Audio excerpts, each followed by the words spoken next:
2022 détient le record de l'année la plus chaude jamais enregistrée. Notre climat change et la biodiversité est en chute libre. Ces changements, on le sait, sont directement liés aux activités humaines. Et il y a urgence à réduire nos émissions de gaz à effet de serre, urgence à réduire nos impacts sur la biodiversité, urgence aussi à préserver nos ressources en eau et à se préparer au changement.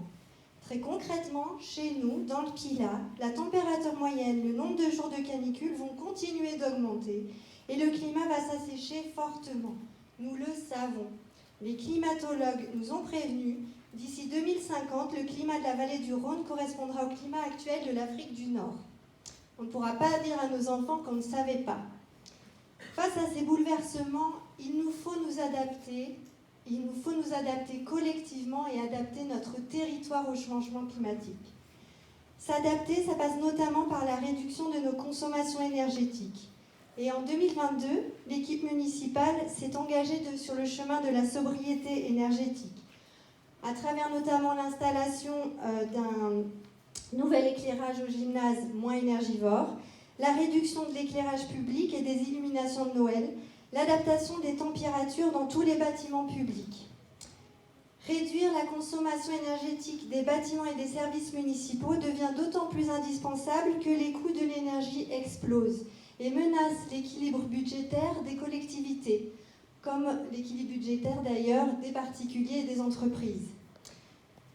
Pour les collectivités, c'est donc aussi un enjeu de maintenir, ce qui est en jeu, c'est aussi le maintien des services publics et le maintien de nos capacités d'investissement. Pour 2023, à Pélussin, nous allons continuer à investir dans la rénovation thermique de nos bâtiments et des travaux sont prévus pour améliorer la régulation du chauffage et l'isolation de certains bâtiments, notamment les comptes de l'école primaire vont être isolés au mois de février. Il est important de retenir que les écoles, comme le gymnase, sont soumis à un décret qui s'appelle le décret éco-énergie tertiaire, qui impose une réduction des consommations énergétiques de chaque bâtiment de 40% d'ici 2030. 2030, pour une collectivité, c'est demain. Aussi, nous envisageons d'ici la fin du mandat de nous attaquer également à l'isolation du gymnase, avec si possible l'installation de panneaux photovoltaïques en toiture pour la production d'énergie renouvelable. Les architectes vont commencer à travailler dès 2023 sur ce projet qui pourrait voir le jour en 2025, sous réserve bien entendu d'obtenir les financements nécessaires. Voilà, aujourd'hui, nous mesurons pleinement le retard accumulé sur ces problématiques. Faire de Pélussin une ville qui s'adapte au changement climatique ne se fera pas en un mandat. La sobriété énergétique ne répond qu'à une partie du problème, mais chaque petit pas compte.